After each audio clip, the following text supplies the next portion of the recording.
Hoje o nosso tema vai ser sobre a carta encíclica Caritas in Veritate, do Sumo Pontífice Bento XVI.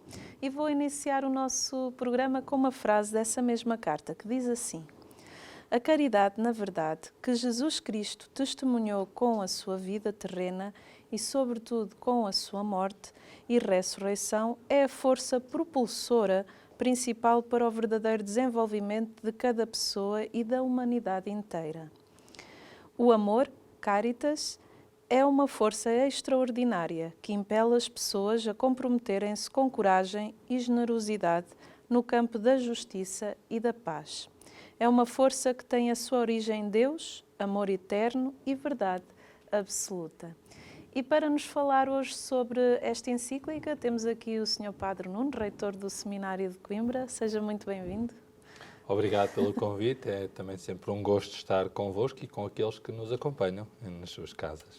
E vamos iniciar esta manhã com um momento de oração que eu quero convidar o Padre Nuno a orientá-lo. Então, a minha sugestão de oração vem precisamente no enquadramento do ano dedicado a São José.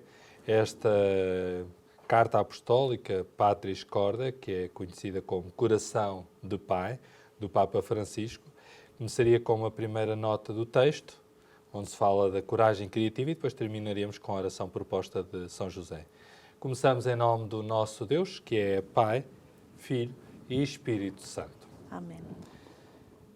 Diz o Papa Francisco: se a primeira etapa de toda a verdadeira cura interior é acolher a própria história, ou seja, dar espaço no nosso íntimo, até mesmo àquilo que não escolhemos na nossa vida, convém acrescentar outra característica importante: a coragem criativa. Esta vem ao de cima, sobretudo quando se encontram dificuldades.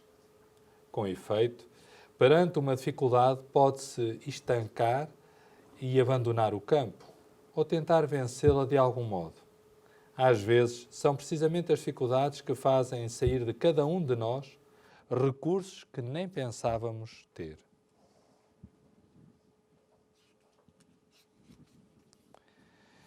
Salve, guardião do Redentor e esposo da Virgem Maria. A vós, Deus confiou o seu Filho. Em vós, Maria depositou a sua confiança. Convosco, Cristo tornou-se homem.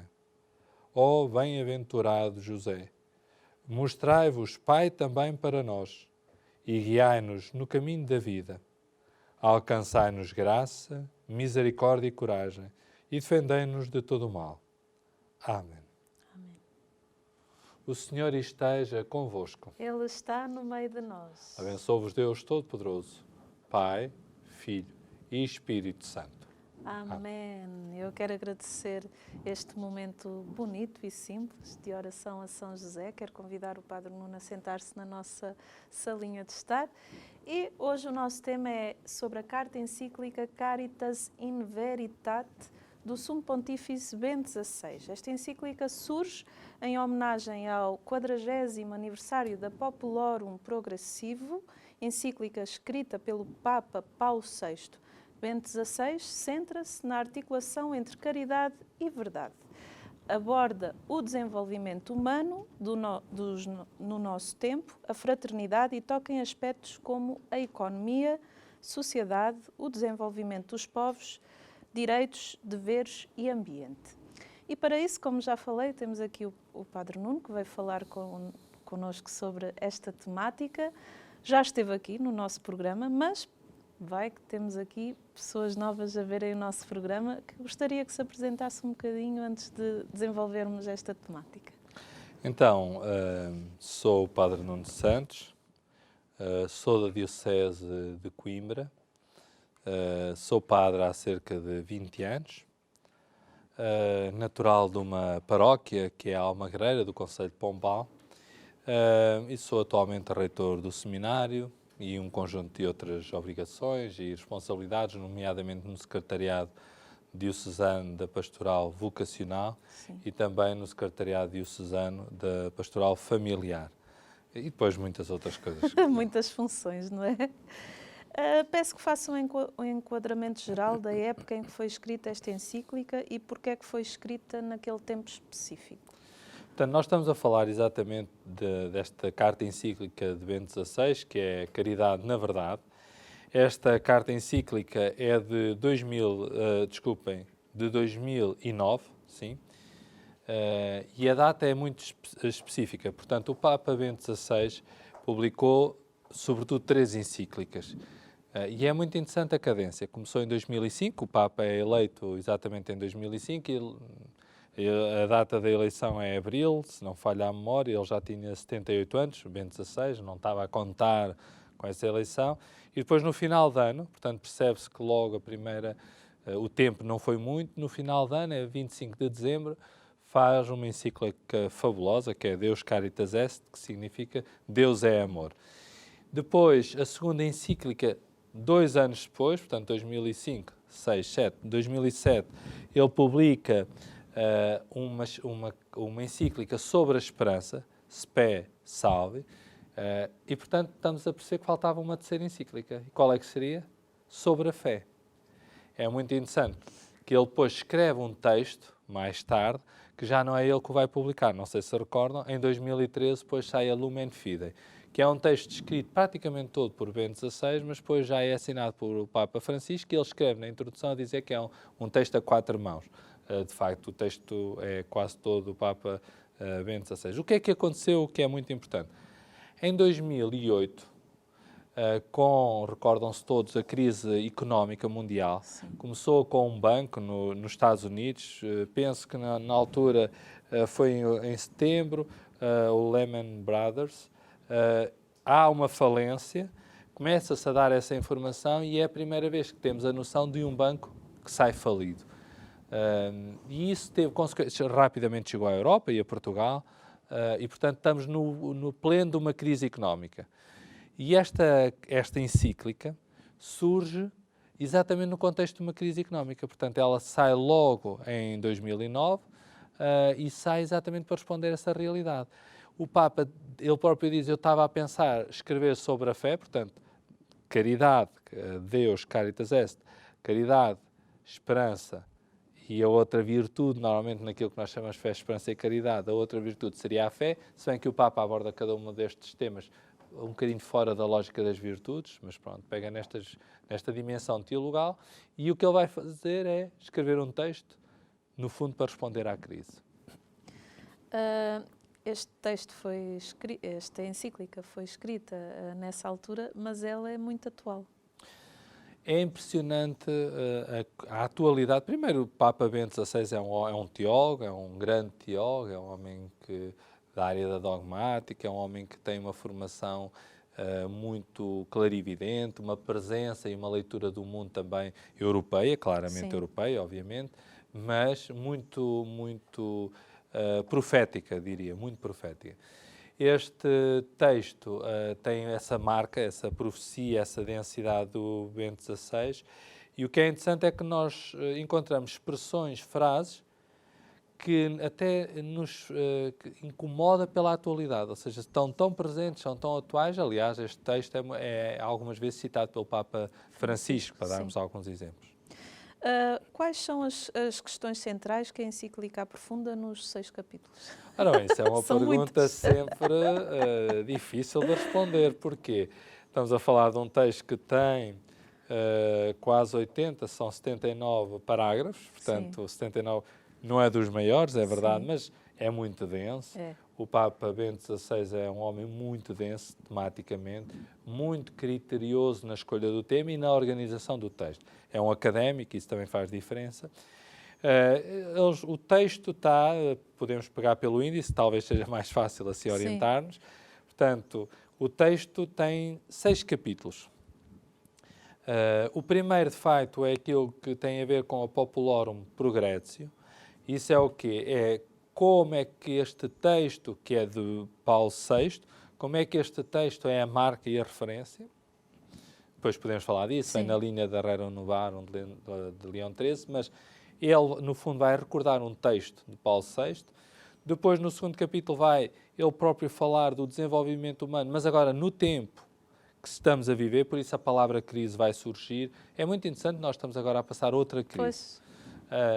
Aliás, a nossa vida, neste século XXI, tem sido quase de crise em crise, ou seja, 2001 temos tido a crise do terrorismo, com a queda das Torres Gêmeas, com tudo o que isso significou, e depois toda a mudança geopolítica em vários países, e as guerras que daí surgiram, tudo aquilo que se chama o combate ao terrorismo e também o que daí surge. Depois temos, passado 8 anos mais ou menos, temos esta crise, que é a crise económica, como nós a conhecemos. Depois temos uma crise de imigrantes, temos uma crise ambiental, temos agora uma crise da pandemia. Quer dizer, o século XXI está aqui muito pontuado com crise. Ele vai falar, sobretudo, neste segundo capítulo, globalização, relações Estado e economia, o papel das religiões, os países emergentes, que era uma coisa que na Popular Progressive, por exemplo, não aparece, o desenvolvimento humano integral. Pronto, há um conjunto de elementos. O terceiro capítulo vai falar, sobretudo, da fraternidade. É muito interessante as temáticas, porque depois o Papa Francisco vai pegar muitas destas temáticas, vai falar da fraternidade e a questão económica, da sociedade civil, o lucro, sobretudo a ideia do bem comum, o mercado, para que é que serve o mercado. Depois, o quarto capítulo vai falar do ambiente. Normalmente não associamos este texto ao ambiente, mas ele vai falar do ambiente, da ética, da cooperação institucional, dos modelos de gestão também energéticos, da solidariedade entre os povos, ética em empresas. Portanto, há aqui um conjunto de elementos muito interessantes. Depois, o quinto capítulo vai falar, sobretudo, da colaboração da família humana, ou seja, olharmos o mundo como uma grande família e o modo como nos relacionamos. Há aqui frases fabulosas neste capítulo quinto. E depois termina a falar um bocadinho, que é um texto também muito interessante, sobre a técnica. A importância da técnica, a relevância do desenvolvimento tecnológico e técnico, mas depois também os limites. E depois conclui. Este texto, para mim, eu diria que é daqueles textos ao qual devemos regressar sempre. E academicamente, para quem aprofunda algumas destas temáticas, está muito bem escrito. Tem aqui modos de dizer, formas de dizer, que jamais poderemos superá-las de algum modo. É um livro para estar na nossa cabeceira? Eu diria, são tantos os livros para estarem na nossa cabeceira. Este é um livro que é obrigatório ler para um cristão que se queira manter atualizado, informado, queira perceber um bocadinho da lógica do Papa. Eu diria que as 4 encíclicas, para mim, são determinantes. Em Bento XVI é uma época, e não é só uma época, são textos que chegam até nós. Deus é amor, é uma frase fabulosa e impressionante, é do Evangelho. Desculpa, é do Novo Testamento, em São João, desculpa. E que não se esgota. E que não se esgota. E é muito interessante que o cristianismo e muita da afirmação teológica esqueceu esta verdade inicial, o ponto de partida.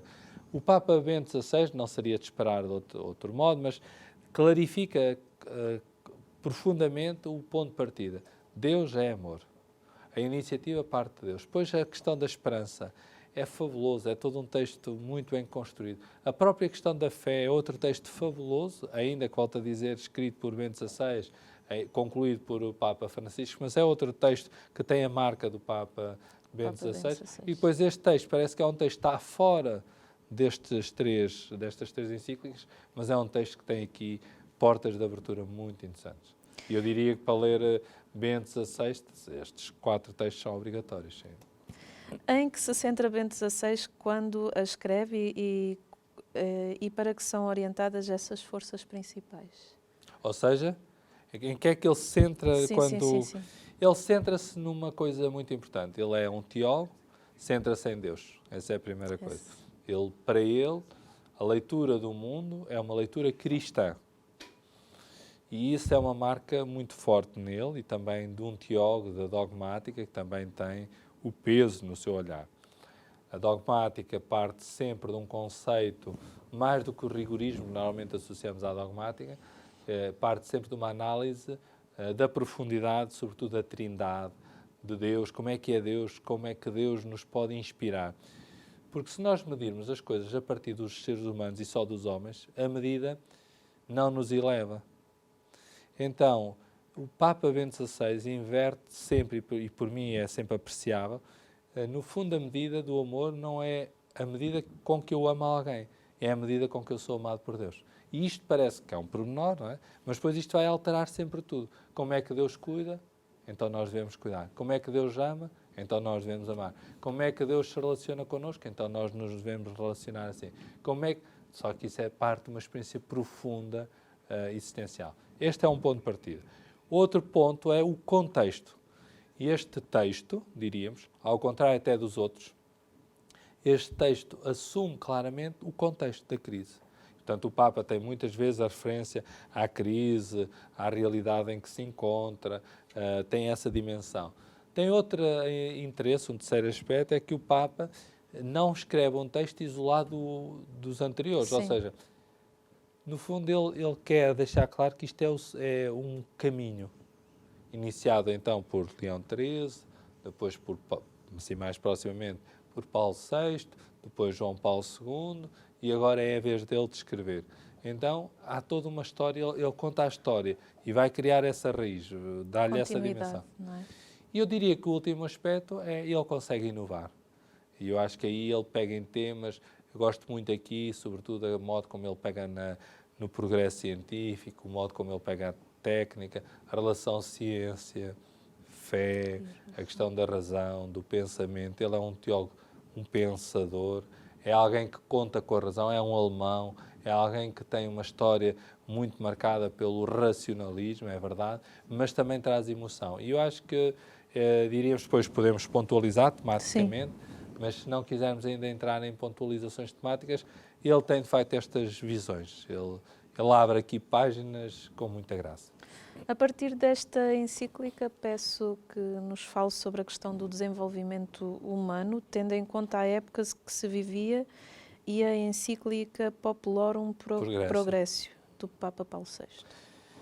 Então, do Papa Paulo VI tinha falado de uma maneira interessante quando dizia, a certa altura, pelo menos foi uma das coisas que me marcou, sim, e que gostei deste texto. Ele falava que o desenvolvimento devia ser total e para ele era do homem todo e de todos os homens. Ou seja, quando ele fala de desenvolvimento, ele está a falar do desenvolvimento dos povos, mas diz que é de todos os povos, isto é, o desenvolvimento devia ser uma realidade para todos os povos e devia ser uma realidade de cada pessoa, da totalidade de cada pessoa, portanto, para todos os homens e do homem todo. Isso é uma dimensão muito bonita do integral.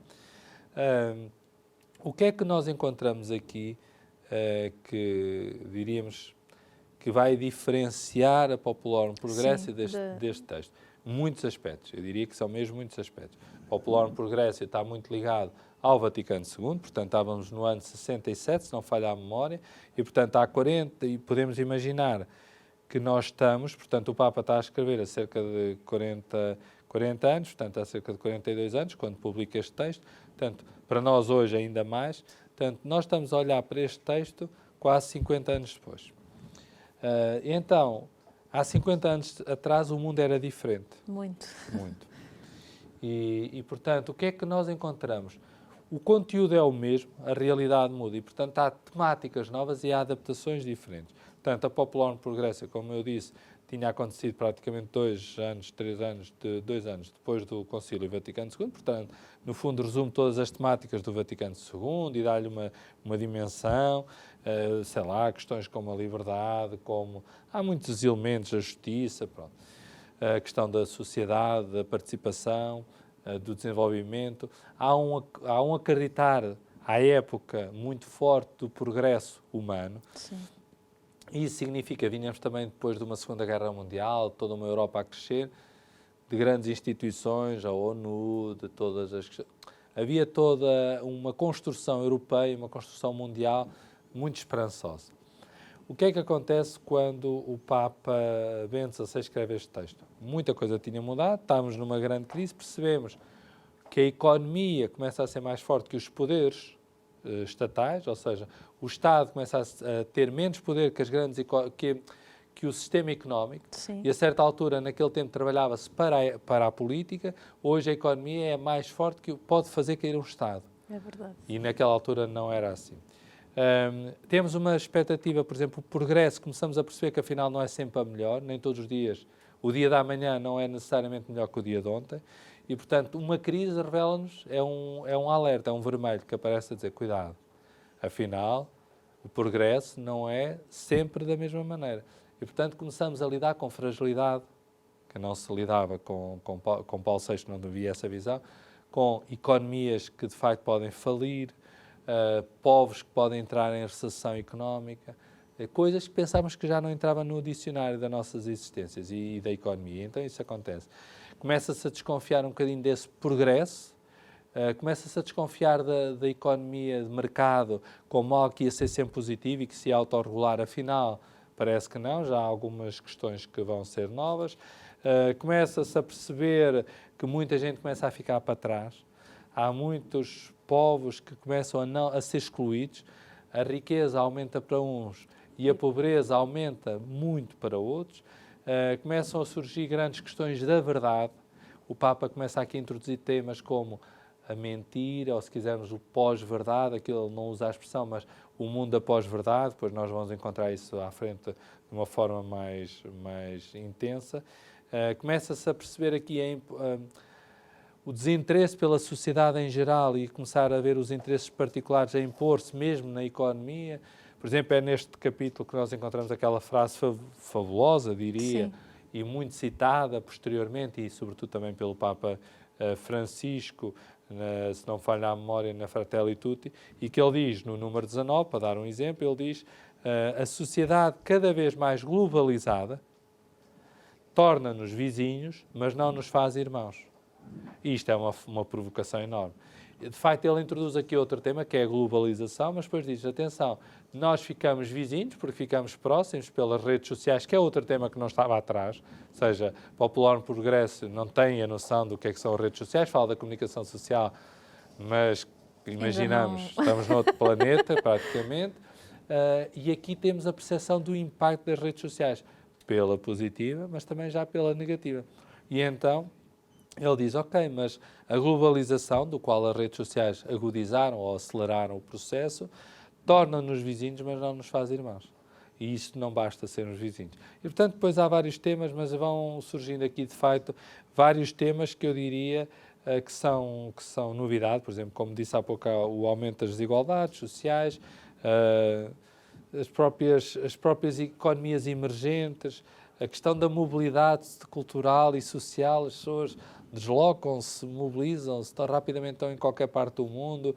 A questão da fome começa a surgir, a fome não que ela não existisse, ela sempre existiu, mas já não é a falta de alimentos que está em causa, e isso é que é dramático, é a incapacidade de distribuir.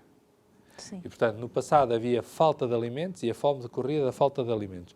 Em Bento XVI o que acontece, e ele é muito crítico em relação a isso, há alimentos, mas não estamos a ser capazes de os distribuir. Isso decorre que é egoísmos, do individualismo.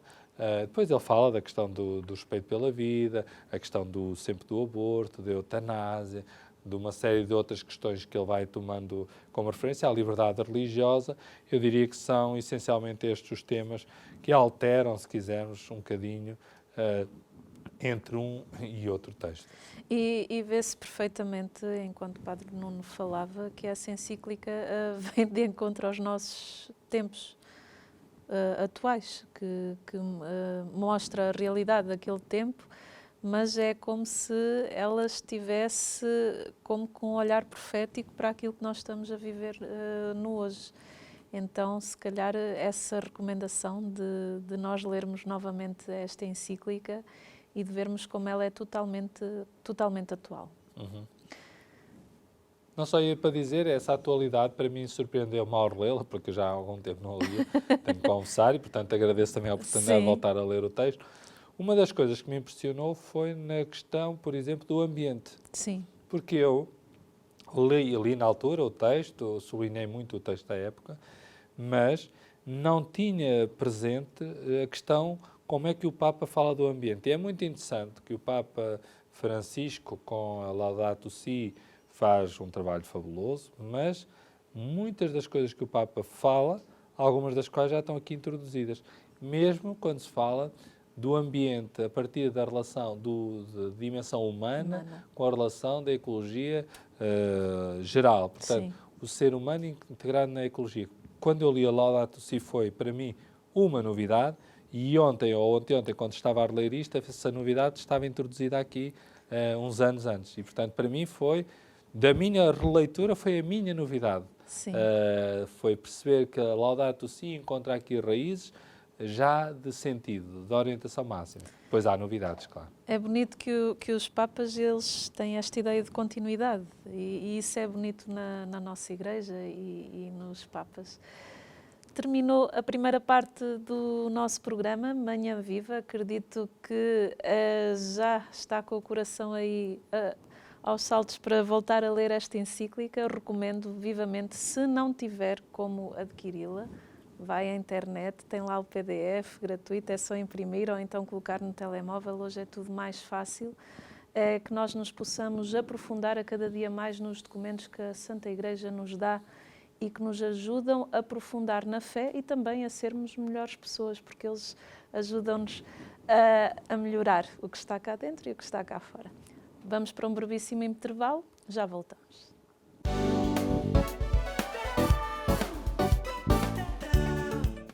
Muito bom dia, estamos na segunda parte do nosso programa Manhã Viva. Hoje o nosso tema é Carta Encíclica Caritas in Veritate, do Sumo Pontífice Bento XVI. E vamos começar esta segunda parte com uma frase desta encíclica.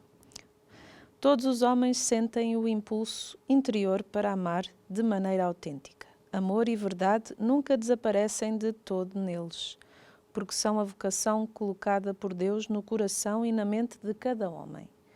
Jesus Cristo purifica e liberta das nossas carências humanas a busca do amor e da verdade. E desvenda-nos em plenitude a iniciativa de amor e o projeto de vida verdadeira que Deus preparou para nós. Em Cristo, a caridade, na verdade, torna-se o rosto da sua pessoa. Uma vocação a nós dirigida para amarmos os nossos irmãos na verdade do seu projeto. De facto, Ele mesmo é a verdade. E hoje está aqui no nosso programa o Padre Nuno Santos, que veio comentar esta encíclica. Comenta esta frase que eu acabei de ler, este excerto. São muitas as frases interessantes desta encíclica, desta carta encíclica. É muito interessante essa relação que se estabelece com essa frase também, que é a relação entre caridade e verdade. Normalmente eles apareciam na história da Igreja com caminhos autónomos, diríamos. Por um lado fala-se da verdade, por outro lado fala-se da caridade, como se fala da fé ou da esperança. E com Bento XVI, o que ele fala, sim, mas a caridade, o amor sem verdade, não é caridade. E ele diz mesmo, logo no início, estamos no número 2, ele diz: a caridade dá a verdadeira substância à relação com Deus. Ou seja, a caridade é o fundamento da relação com Deus e com o próximo. E depois eu gosto muito porque ele começa logo por dizer que é o princípio não só das micro-relações que estabelecemos entre amigos, família, o pequeno grupo, mas também das macro-relações, como relacionamentos sociais, económicos e políticos. Ou seja, ele começa logo por dizer que sem amor não há relação. E isto ainda não é falar de Deus, ele está a falar das relações, mesmo as relações políticas. Porque se elas não são baseadas nesse amor, então são baseadas em quê? É a pergunta. E mais um pouco à frente, ele depois cita São Paulo a dizer que, de facto, a questão de conjugar caridade e verdade, e esta citação, o texto que nós temos, vem nessa relação também, mas ele diz que, de facto, sem verdade, a caridade não faz sentido, ou pode não fazer sentido, ou pode ser uma mentira. E começa a falar de um mundo da pós-verdade, como nós iríamos dizendo. Portanto, só na verdade é que a caridade pode ser autenticamente vivida. Sem verdade, a caridade cai num sentimentalismo. Então ele começa a dizer, porque a certa altura a caridade é o quê? Este amor ao outro é feito de quê? E eu acho que essa é a dimensão. Por isso é que ele depois, num capítulo mais à frente, e se permites sublinho, Força.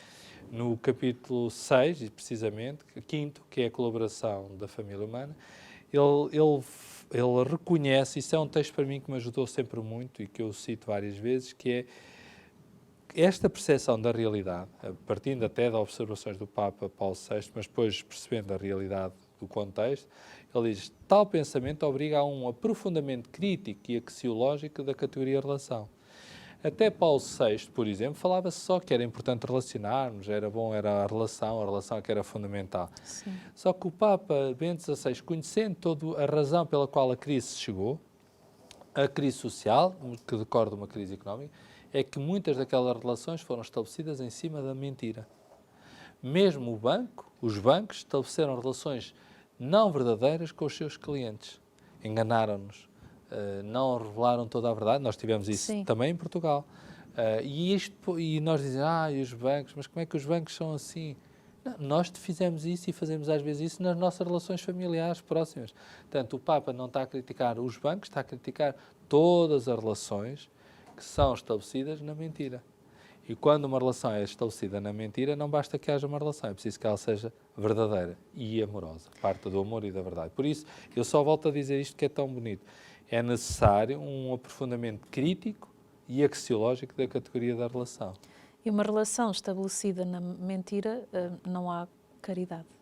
Não, porque ela é falsa. O amor, a caridade, que é uma maneira de dizer amor. Amor, exato. A caridade, que é uma maneira elevada de dizer amor, a caridade não se conjuga com mentira. O amor não se conjuga com mentira. E diz, então, e aquelas pessoas, até que politicamente ou por questões pessoais, sentimentais, ajudam os outros?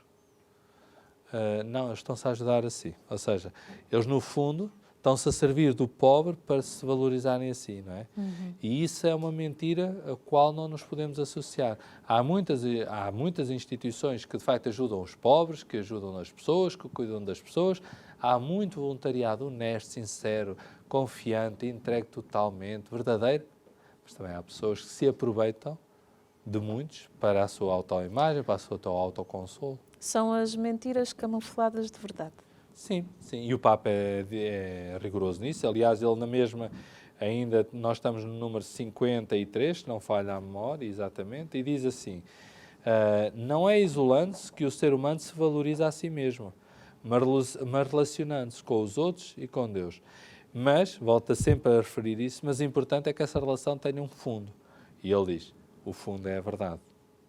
Nós temos tido experiências, mesmo políticas, podemos falar, por exemplo, dos Estados Unidos, com Trump, mas é apenas uma referência, como Bolsonaro no Brasil, como Salvini em Itália, um conjunto de políticos, temos que dizê-lo claramente, que quem os ouve não pode acreditar que eles só dizem a verdade.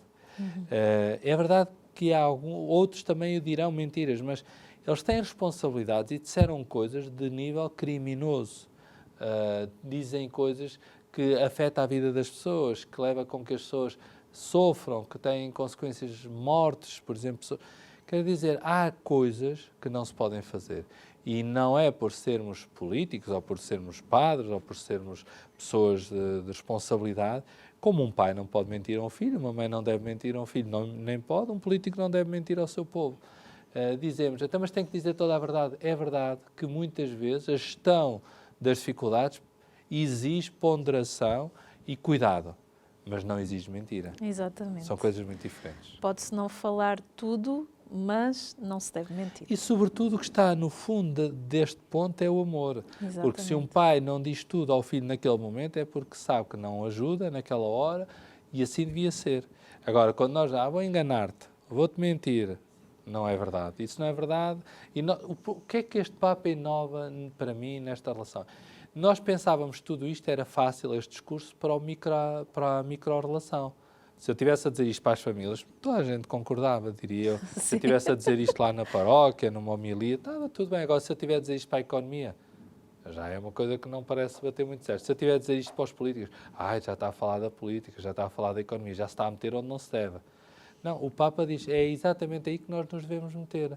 E é exatamente aí que o Evangelho se deve meter, porque senão, e este é um problema muito sério, senão o cristianismo está remetido à sacristia e depois tudo aquilo que é a vida concreta das pessoas, política, social, económica, não é refletida pelos valores da verdade, neste caso, e da caridade, do amor. E o Papa insiste muito nisso. E, portanto, o cristão não é alguém que está fora do mundo, é alguém que está dentro do mundo com valores. E, portanto, a política não nos deve meter medo, a economia não nos deve meter medo. Agora, Isso não significa que eu seja de um partido ou que eu diga que uns são melhores que os outros. Não, estamos a falar de valores políticos, de valores económicos, de valores de sociedade. E a nossa vida, enquanto cristãos, deve ser pautada sempre pela verdade e pelo amor. Não quer dizer que nós não, de vez em quando, não caiamos, mas aí existe os sacramentos e existe o buscar essa vida de reconciliação e de buscar essa mudança de vida, não é? Isso é muito importante. E essa é a nossa vida e será até o nosso último suspiro. No início do programa, falava-nos que o capítulo 5 é pautado por grandes frases e eu gostaria que comentasse algumas. Sim, eu diria que é sobretudo esta dimensão da relação e esta dimensão da família que falámos. E abre uma coisa muito importante, que é o ponto do capítulo 6, se puder já falar, Sim, força. que tem a ver exatamente com esta verdade, esta família que estamos aqui a falar, esta construção da sociedade com valores, capítulo 5, abre uma dimensão que é provocada exatamente no capítulo 6, que é a técnica. Nós hoje temos uma tecnologia, então depois de Bento XVI as coisas ainda cresceram mais rapidamente, portanto eu diria que o Bento XVI está muito à frente do seu tempo, sendo que agora se escrevêssemos o texto ainda iríamos sublinhar mais estas frases. Mas ele diz que há um problema no desenvolvimento unido estritamente ao processo tecnológico com as suas visões deslumbrantes, ou seja, as pessoas estavam deslumbradas com a tecnologia, com o desenvolvimento, com a técnica, com o ir à Lua, com a tecnologia, os telemóveis, os carros, tudo tem uma evolução tremenda e hoje eu diria mais ainda, tem sido num flash. um flash. Então o que é que acontece? Ele diz, mas cuidado, porque esse desenvolvimento, e agora aqui frases fabulosas, que eu acho que vale a pena de facto reiterar e sublinhar, esse desenvolvimento tecnológico pode induzir à ideia de autossuficiência da própria técnica. Ou seja, a própria técnica diz, eu já não preciso mais de ninguém. A própria técnica. Ou seja, cresce tanto, a certa altura se repararam, as ciências humanas parece que começam a ser inúteis. O que interessa é ser engenheiro da aeroespacial, sei lá. É muito interessante esta inversão em Portugal. É um pormenor, mas até há 3, 4 anos, a média mais alta do ensino superior era medicina. Isso acabou. Já não são as relações, já não é... Mesmo que fosse o dinheiro, ganhar muito dinheiro, tudo bem, ou ter muito estatuto, ou relacionar-se com as pessoas, já há outros cursos e outras áreas a ganhar mais margem, normalmente na área das engenharias, das técnicas, a tecnologia. Então, ele diz que quando o ser humano, interrogando-se sobre o como, deixa de considerar os porquês. E então ele diz, de facto, que o problema hoje da técnica é um problema muito, muito sério. E há uma parte que, se eu conseguir encontrar, que julgo que sim, que ele diz um aspecto muito interessante que é, falando da técnica, estou agora no número 74, onde ele depois faz abordagens muito interessantes, que é a bioética, biotecnologia, a questão da humanização, ele depois podemos falar disso. Ele diz, 74, a razão, da razão aberta à transcendência ou da razão fechada na imanência. Ou seja, ele diz, isto há uma opção na técnica. A técnica é fundamental, todos nós sabemos, faz parte da nossa vida. Não queremos dizer que ela não deve existir, não. O modo como nós lidamos com a técnica agora é que é importante e onde é que ela nos leva. E diz, uma razão aberta à transcendência, ou seja, uma razão aberta a uma dimensão para além de si mesma, concretamente transcender-se para além da evidência, da imanência, do cotidiano, de céu, ou seja, uma técnica aberta ao céu, para nós cristãos, é claro, a Deus. É diferente, é uma opção, ou assim, ou uma razão fechada em si mesma, na imanência, na terra. E ele diz, está-se perante uma opção decisiva. No entanto, a racionalidade da tecnologia, centrada sobre si mesma, apresenta-se como irracional. É verdade que ele faz logo uma conclusão, mas é muito claro, porque implica uma decidida rejeição do sentido e do valor das coisas. Porque a questão é, para que isto? Eu tenho um telemóvel de topo, bom, ainda bem, permite-me comunicar, mas para que isto? Eu vou ser escravo disto? Se eu vou ser escravo disto, eu sou a primeira vítima do sucesso tecnológico. Então, às vezes, nós deixamos-nos escravizar pelas coisas. Há uma regra de muitos autores que é devemos amar as pessoas e usar as coisas. E nós temos que reconhecer que muitas vezes isto é tudo invertido. Eu uso pessoas amando coisas. Eu gosto muito do meu carrinho, que é espetacular, e as pessoas, se eu puder explorar algumas pessoas para ter mais poder, e a economia viveu disto. Esta economia que entrou em crise ainda bem, e que nós falámos há pouco, vive desse drama que é, amaram-se coisas, destruíram-se pessoas, usaram-se pessoas, só porque se quer ter mais poder. Assim. E essa é uma dimensão muito interessante, porque ele diz, não é por acaso que a posição fechada à transcendência se defronta com a dificuldade de pensar que tenha sido possível do nada ter brotado o ser e do acaso ter nascido a inteligência.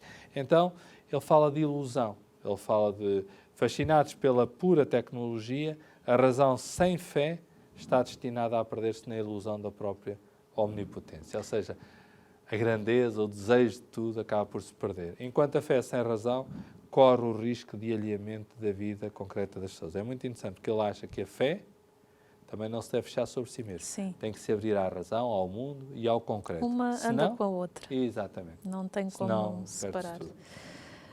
Falava que esta questão da técnica, que se viu autossuficiente, não precisava de ninguém. E a pergunta que lhe faço é, esta pandemia que surgiu veio mostrar o contrário e veio abanar essas estruturas também dessa técnica?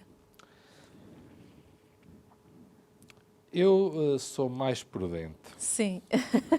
O ser humano é um ser que rapidamente esquece os seus erros, os seus limites. Eu diria que a pandemia abalou-nos, abala-nos, questiona-nos, mas tenho algumas reservas. Se a seguir nós não podemos voltar, não ao mesmo, porque isso é impossível, mas os nossos egoísmos estão muito vincados, o nosso individualismo está muito vincado. Há um acordar inicial, mas depois há um adormecer-se. Um adormecer-se em casa. Alguém dizia, foi muito difícil pôr todas as pessoas em casa, mas no futuro vai ser muito difícil tirar as pessoas de casa. E então eu acho que há aqui um conjunto de coisas que permanecem como desafio permanente. O teletrabalho é muito interessante, tem coisas muito positivas, mas a certa altura as pessoas deixam-se relacionar, de se provocar, sair de casa, de ir ao encontro do outro, lidar com pessoas diferentes, de ir ao local de trabalho, de visitar espaços, de serem visitados, de se confrontarem, de ser confrontados. E eu penso que há aqui desafios muito grandes e há humanizações que se perderam. Claro que eu tenho a sorte e eu sempre acredito que as pessoas provocadas reagem sempre bem. É verdade. Quando elas forem bem provocadas. Sim, sim. E eu acho que faltarão no futuro bons líderes, porque se houver bons líderes, as pessoas vão se mobilizar. Mas se houver líderes fracos, as pessoas vão se acomodar. E o problema é que mesmo na política não é fácil captar pessoas com capacidade e com vontade de mudar o mundo.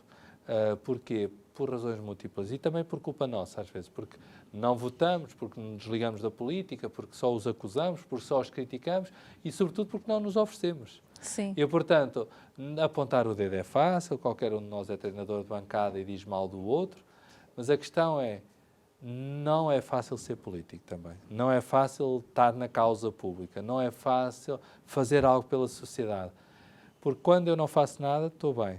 Se eu faço alguma coisa, começa a ser criticado. E, portanto, há uma luta difícil que também devíamos cuidar, agradecer, reconhecer, porque há muita gente boa a dar de si em lugares públicos e em cargos públicos e, portanto, eu acho que a sociedade do futuro vai depender dessas pessoas e vai depender do modo como a sociedade civil também se quiser mobilizar. Mas também acho que as pessoas acham o futuro vai ser muito fragmentário e fragmentado, vai ser muito individualizado e cada um de nós vai querer ser o centro do mundo. As redes sociais vão sempre provocar isto, o Instagram, o WhatsApp. Nós criamos as nossas redes, os nossos grupos de amigos, os nossos contactos e rodamos ali, dentro dos nossos iguais. De que forma é que esta encíclica nos pode ajudar neste tempo que nós vivemos atualmente? Eu acho que a palavra de Deus ajuda sempre. Sim. A palavra de um Papa alerta-nos sempre. Portanto, eu diria isso. E esta palavra, ela alerta-nos, porque ela tem muita força, tem aquela provocação que disse há pouco. Se me diz assim, então, mas vale a pena ler isso. Mas há qualquer coisa depois. Eu sugiro sempre o Papa Francisco, porque ele pega em tudo isto Sim, e, portanto, sim. é um passo a seguinte. Quando falamos de fraternidade aqui, o Papa Francisco tem todo um texto sobre fraternidade. Quando falamos de ecologia aqui, o Papa Francisco tem todo um texto sobre ecologia. Quando falamos de humanismo, há todo um conjunto de textos que vão surgindo. Quando falamos de evangelização, que este texto não fala tanto, Sim. o Papa Francisco tem uma encíclica fabulosa sobre isso. Portanto, há um conjunto de temáticas que têm sido depois aprofundadas. Mas diria ainda neste capítulo, na conclusão já, o Papa diz o seguinte, para darmos um exemplo. O humanismo que exclui Deus é um humanismo desumano. Eu diria, quase parece uma brincadeira, mas é uma palavra muito séria. Porque é que, claro que para um cristão isto é perceptível, para um não crente pode não ser, mas um humanismo que exclui Deus é desumano. Porquê? Porque ele fica só na relação com o outro e a certa altura está baseado num humanismo, mas tem só o tamanho de cada um e o nosso tamanho é muito pequeno. Se nós não pensarmos o mundo à imagem do sonho, aliás, São José, que é o ano dedicado a São José, se nós não pensarmos o mundo à imagem do sonho com que São José sempre viveu, se não pensarmos o mundo à imagem do céu, da transcendência, daquilo que está para além de mim, o mundo vai ser muito mais pobre. E, portanto, um humanismo sem Deus vai ser sempre um humanismo desumano, eu diria isso. Com certeza, porque Deus é amor. Exatamente. Então, O problema é que, e isto também é muito importante dizer, para muitos, mesmo os não crentes, e alguns têm razão, sim, diríamos em parte, porque muito o cristianismo que eles conheceram foi o cristianismo não do Deus que é amor, Deus castigador. mas o Deus que castiga, o Deus que está cá a vingar pessoas, o Deus que persegue pessoas. Os cristãos têm um ar muito de Sexta-feira Santa, um ar triste, a alegria e o cristianismo parece que não casam. Então, isso foi exatamente o que o Papa Bento XVI sempre nos tentou dizer. Atenção, que no início está o amor. E não está apenas o amor de uns pelos outros, está o amor de Deus por mim. Deus é amor. Está escrito em São João há 2000 anos, mas Sim. é o Papa Bento XVI que recorda e que escreve um texto todo sobre isso. E, portanto, nós, se vivermos disso, eu acho que vamos perceber porque é que vale a pena ser crente e a exigência que isso significa, que é outro muito ponto. exigente. Porque é muito bonito ser crente, mas depois é muito mais exigente ser crente. Eu diria que, no limite, é mais exigente ser crente do que não crente. É exigente e responsabilizante, porque a exigência pede-nos testemunho. E isso não é fácil viver, mas é possível. E que nós então busquemos dar esse testemunho desse Deus que é amor na nossa vida e busquemos colocar em prática. O nosso programa já chegou ao fim, com muita pena nossa, mas uma mensagem final para quem está lá em casa. Bem, eu diria que a grande mensagem, num tempo de outra crise, que Sim. já não da de 2008, que aqui refletimos, que é o contexto agora da pandemia, é uma mensagem de esperança, não de uma esperança vazia, nem de uma esperança feita de promessas, desculpem a expressão, eleitorais, no sentido de promessas que às vezes nós já sabemos que não vão ser cumpridas, mas uma esperança baseada na relação. E a primeira fonte dessa esperança é a relação de Deus comigo. Não tanto de mim, de cada um de nós com Deus, mas de Deus comigo. O Deus em que acreditamos é a fonte da nossa esperança. E essa força de esperança há de também ser levada aos outros. Não temos o direito de viver sozinhos e quem vive melhor não tem o direito de não partilhar. Somos quase obrigados, interiormente, por missão e princípio, de partilhar com os que mais necessitam. E há um mundo de fraternidade a acontecer já que vai precisar mais de empenho nosso. Eu diria que o tempo que se segue é um tempo de esperança, mas uma esperança dolorosa, porque há muita drama, há gente que vive momentos muito duros e difíceis, que estão sozinhos, que estão a viver doenças, que estão a viver depressões, que não fizeram lutos, que perderam empregos, que perderam negócios e vão precisar mesmo de ser ajudados. Eu penso que essa é uma esperança também que o tempo nos pode permitir. Se nós dermos as mãos uns com os outros, porque já abraçados por Deus, o dia de amanhã vai ser um dia com mais esperança, mas vai precisar muito de nós. Então fica aqui o desafio de vivermos este tempo com esse coração fraterno. É hora de colocar a fraternidade em prática e de sairmos do nosso comodismo, do nosso sofá e irmos ao encontro do outro, mesmo neste tempo de pandemia. quantas pessoas à nossa volta que estão a sofrer, que se calhar só precisam de uma palavra ou de um ouvido para escutar, ou então de algo mais concreto. Então que nós possamos colocar essa fraternidade em prática, esse amor de Deus que nos interpela, que nós o levemos também ao outro. E assim termina o nosso programa. Espero que vá reler esta encíclica ou ler pela primeira vez, acho que vale a pena, e que esta encíclica ela possa, não digo mudar totalmente a sua vida, mas que o possa tomar novas direções na sua vida. Se quiser ver este programa, pode revê-lo no nosso YouTube. Até o próximo programa, se Deus quiser.